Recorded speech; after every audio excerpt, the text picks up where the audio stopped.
showed him two. Actually, there were two previous cuts that were just probably a half an inch between both, and but they were from previous fights, and he just opened them up with a short little uppercut, and both I was unlucky, very unfortunate in the second round that two previous cuts open up straight away, so the task was hard enough as it was without having the blood trickling into the eye and then just completely taking away 50% of my vision. Mm-hmm. Yeah. And is that generally, from a boxer's point of view, is that the only issue with the cut? Like, if you get a cut on your cheekbone, is that a cause of concern or worry during a fight for any reason? Yeah, it really depends on the location of the cut. If you get one right down on maybe say the very, very edge of your eye, maybe the very edge of your eyebrow, there's a very good chance that the blood will follow your facial features, the design in your face, and just kind of avoid your eye, just kind of go by it and maybe down along your cheekbone, and that's pretty good. But where mine was, it came straight over the eyebrow and into the eye, and it just made the task even more difficult from the second round on. Yes, that was his uppercut in the second, was it? Yeah, it wasn't even a big punch, but it was just I wouldn't mind. It was something we looked at as well. It's something. It's a signature punch that he throws too, but he kind of disguises the punch very well. He shapes up like he's just going to throw straight, and then he whips it up underneath, and I almost kind of crunched down onto the punch almost, and it just hit me at the perfect angle, like to just open up the two cuts, and the punch wasn't in any way effective in terms of, it wasn't hurtful, it didn't stun me, anything, but as soon as it hit, I felt the blood trickling down straight away, and I was kind of like, damn, Yeah. A fighter in advance is never going to reveal if camp was good, bad or indifferent. They always say it was a great camp, because why are you going to broadcast any kind of weakness to your opponent? How was your camp? Yeah, no, absolutely no problems at the camp at all. Like, I really pushed hard, I was in training camp anyway from just before Christmas. No, I wasn't kind of, let's say, it wasn't a kind of a training camp for an opponent of this kind of magnitude. It was one for, I was in training camp for a fight that I had planned at the end of January in Belfast. And we didn't even have an opponent yet, but, we weren't thinking of anybody along the lines of Robeisy Ramirez, But anyway, when that show got pulled, I kind of enjoyed Christmas a little bit much then. I was like, sure, that show's off now. And my manager, Mark Dunlop, said we're not going to be able to get availability in the venue in February or March either. So it's going to could be a while before we're back in the ring. So I was kind of like, okay, let's have you a Christmas, and I was enjoying myself with food, and as you do at Christmas, and put up a few pounds all right. But then 7 weeks out, 7-8 weeks out, when I got the confirmation that, hey, we have a possibility of fighting Robeisy Ramirez the end of February, what you think? What do you want to do? And I was already, I was training, but I was a little bit heavy, but that's probably the only thing. Yeah. I was a little bit heavy, so I took off a good bit of weight. But in saying that, a lot of people, everybody in my camp, people said I never looked as healthy on the weight. I did feel really strong, felt really good. I did take off good, but, probably close to 20 pounds, I'd say, in 7 weeks, yeah. Right, okay, which isn't nothing either, but it's in the main it went pretty well. And so you were very familiar with Robeisy Ramirez. I think you'd even commentated on him, like I said, a 2-time gold medalist. So you would have known the quality you were up against. I remember speaking to you pre-fight a few weeks before it, and you certainly said you'd seen a few things, or you thought of a few things, maybe game plan wise, which might work. You didn't want to reveal them, naturally enough, on national radio and beyond ahead of the fight. What were the things, Eric, or the areas where you thought you might find some joy? Well, one of them was to never move to my right, to move to his left. Move to my left, which is his right. because he's a southpaw. He's like a mirror image of myself. And we're both southpaws, leading with our right hands. And as Packy said to me, keep moving to your left, keep moving away from his left hand, because he tries to set those targets. He tries to set those traps to bring you onto the left hand over the top. And another area that we looked at as well is that, he drops pace as the rounds go on, almost casual a little bit, if he's not kind of having things his own way, he just kind of goes through, canters through the rounds. And we, one thing that I have in abundance is a big engine, huge engine. So we thought, like, if we can be within the fight, match him, for maybe up until the halfway stage, then, that we might be able to start pushing him back, because I'm 5'8", he's 5'5". We might start being able to use our physicality. Another area that we kind of gained a bit of, I suppose, strength from and kind of hope from was that we didn't believe he was a fully fledged featherweight. We thought he should maybe super bantam. For 5'5", he's quite small, and he looked a bit chubby as well around the waist and stuff. So he's not very lean, but I found that out the hard way in the ring in the first round on the night. He's super strong, absolutely powerful, and his actual size actually works into his advantage, because he's so small. He's almost rooted to the canvas. It's got that low center gravity, and he's a real force in the ring, that when he's hitting you, he's hitting you with his whole body. His technique is incredible. He would have been earmarked, from as a young child in primary school, and taken out of the primary school and put into a Cuban boxing academy, which would have educated him and schooled him, and that's why he went on to win, become one of Cuba's most successful boxers, Olympic champion at 19 years of age, and then repeated defeat at 23 years of age. He's genetically, he's phenomenal. He's only 5'5". Zelfa Barrett's 5'9" or 10, but he's the same length arms as Zelfa Barrett. Yeah. He's got the same length arms. He's just an incredible. He's built for it. Athlete. He's built for it. So those initial seconds and maybe a minute or two in the ring where you're getting a sense for what he's really like, that must jump out to you. This must be crossing your mind. My God, this guy's got a power here. Maybe I knew he'd be strong, but you hadn't fully appreciated that. They're kind of worrying realizations, I would think. Yeah, look, I'm smart enough, intelligent enough to know good boxing. You don't become a double Olympic champion for nothing. I went into this fight with my eyes wide open. I knew it was going to be a mammoth task, but I never once thought it would be impossible. If I thought it would be impossible, I wouldn't have took the fight. They're the kind of things we tell ourselves. Any athlete, especially in an individual sport, you got to have that self-belief, that self-confidence, and you got to try and find that strength, that belief, that hope from somewhere. And my preparation and my training, I said, if I can put everything I have into this, just maybe I might be able to pull it off. And you hold on to that. But if I don't pull it off, maybe I could go the distance with him. And wouldn't that be a great moral victory, to say you got in with a 2-time Olympic gold medalist and you gave him a good run for his money? Yeah. That's the way I was thinking, and never in a million years did I think it was going to be over as quickly as it was. Sad in a way, because I found the first round, I was just trying to, as Packy said to me, Packy was great tactics, great advice. He was like, just warm yourself into this, Eric, have a look at him, nothing silly, you don't need to do anything crazy, silly, just warm yourself into this fight, keep moving to your left, stay away from his left hand.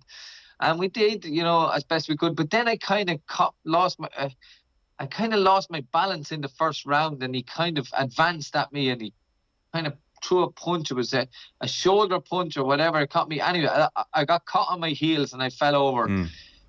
But a punch kind of landed there too, not on the head, kind of on the body, and he kind of helped me on my way. But I kind of got to count for that, but it was more embarrassing than anything else. Yeah, even on commentary, to be fair, they said straight away, "Oh, look, that's not a proper knockdown. He's just caught him off balance."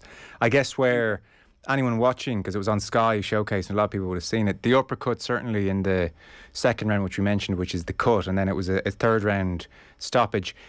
Certainly on commentary, they were saying that he seemed to be that touch sharper, and with the jab you were finding it pretty tricky at times to stay out of harm's way. I guess that ties in with the reach that you're talking about, and just the talent and the timing and the speed that he has. It was obviously difficult for you to keep moving all the time out of harm's way. Yeah, like in terms of energy and fitness and conditioning and all that, like I was absolutely fantastic, as best as I've ever been. Like, so I was never really tired. I suppose, if anything, he was more settled from the opening bell than I was. He just jumped into his stride and he found his distance, found his comfort zone, and he had me thinking. He had me on edge. That's what he did. And I suppose his presence as well, even though like he was very small, he seemed to have a far better presence in the ring than me. Ring generalship. He seemed to be able to kind of control things and sorry to interrupt, actually, because and do pick up on that other point. I'm recycling in touch what the commentary team were saying, but when you talked there about his control of the ring, they were saying, like, you're a real technician, as we know, and you were trying to give him angles he didn't want. He seemed to have an ability to cut you off from doing that and get you pretty quickly back into the angles he wanted.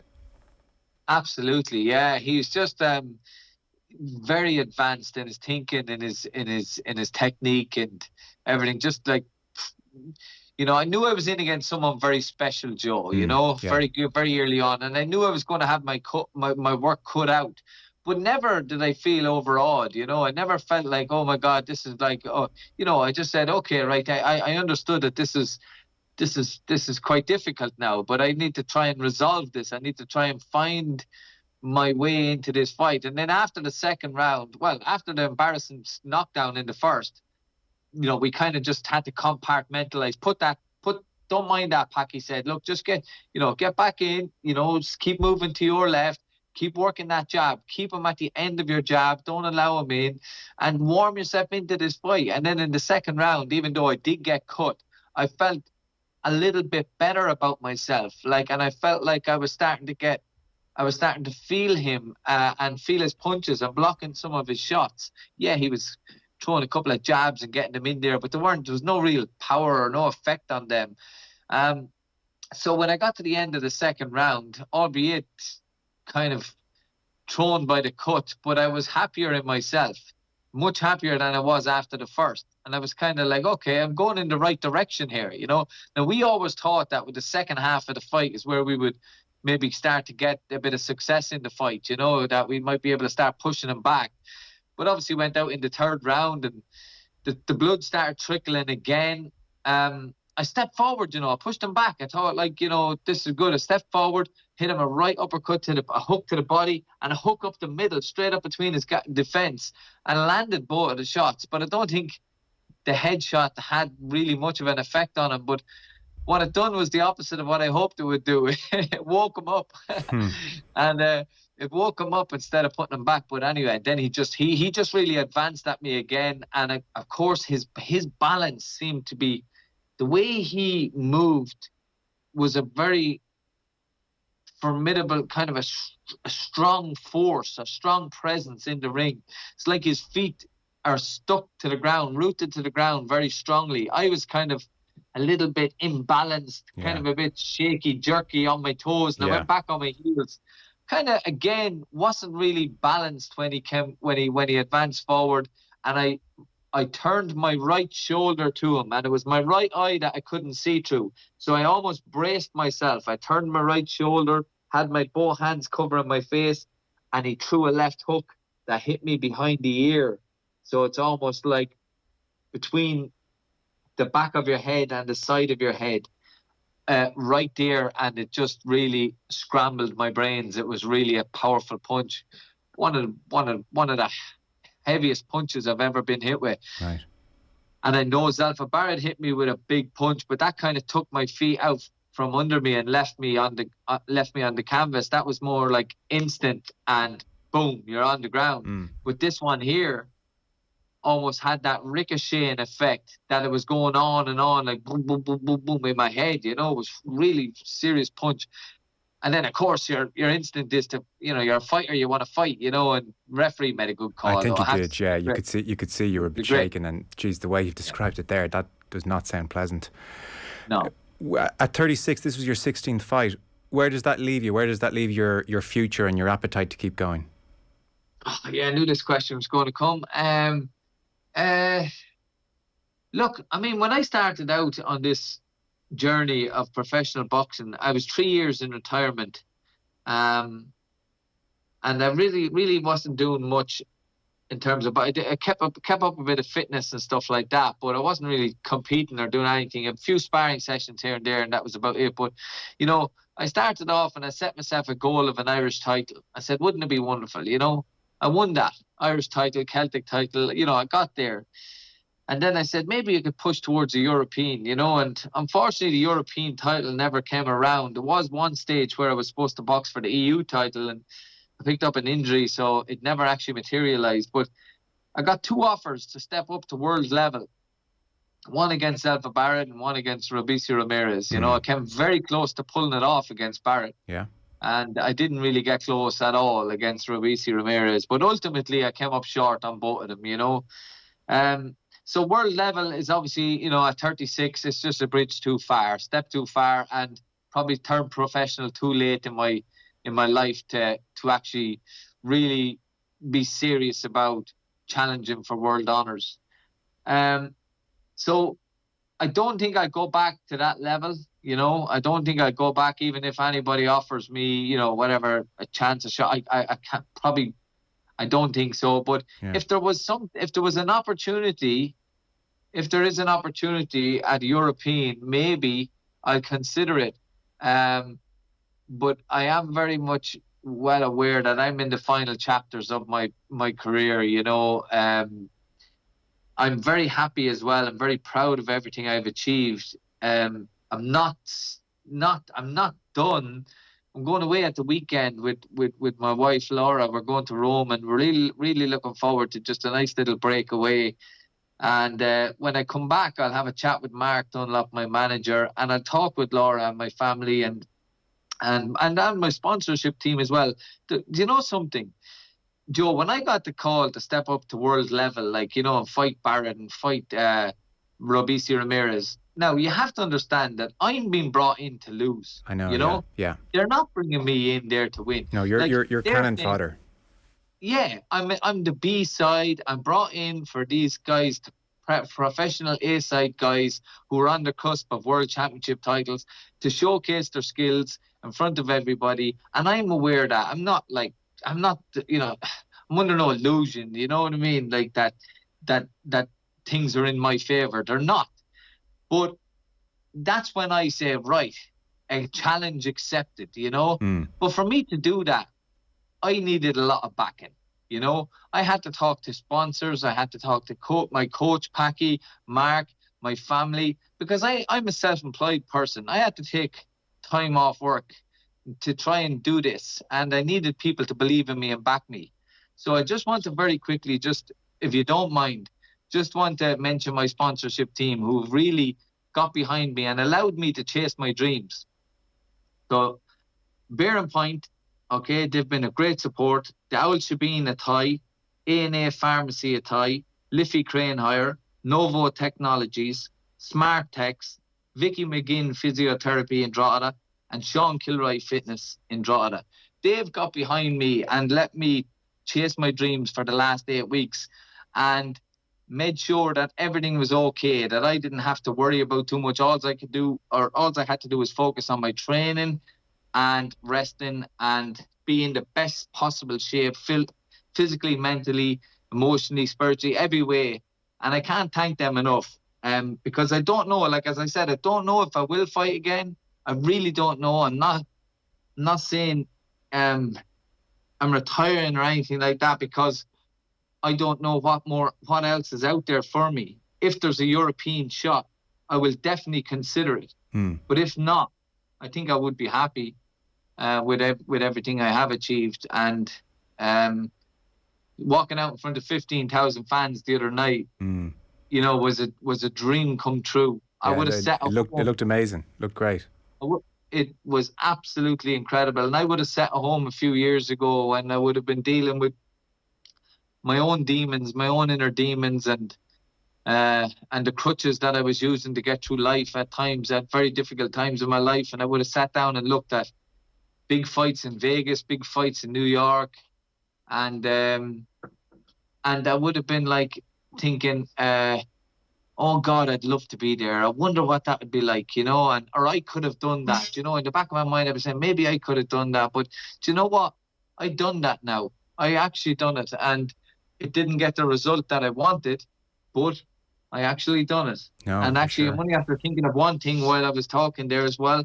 A huge shout out to Blackstone Motors. They I signed a brand ambassador 1 year sponsorship with them this year, and they gave me a car for the year to drive. So I want to thank them as well for their support. Sorry, I forgot them. Yeah. No, you're good. You're good. Listen, and we've talked to you before about what an amazing thing it has been for you to get to this level and the hurdles that you overcome. And listen, you had a go. Like how many of us in life don't have a go? So you have a lot to be very, very proud of. And we'll talk to you again, I'm sure, obviously, whatever you decide. And I think you're right to take some time and see what's out there, European level or otherwise. So Eric Donovan, rest up. I hope you enjoy Rome. And like I said, everybody really rooting for you and very proud of what you have done. So thanks a mil, Eric. Pleasure. Thank you, Joe. All right. Off the ball on News Talk. Dairygold. It's there for you first thing in the morning and waiting for you when you come home at night. To fill early starts with goodness and to bring a bit of warmth to your hands after a long journey home. To start your day on the right side of the bread and to finish it with a satisfying crunch. For early mornings, late nights and everything in between, the deliciously creamy taste of Dairygold spreads the goodness in more ways than one. Dairygold. Spread the goodness. The Institute of Education is now enrolling for its intensive Easter revision courses for 1st to 6th year students. Classes will be delivered by our exceptional teachers, both online and in Leeson Street, Dublin. Students will also receive recordings of all their classes, along with the Institute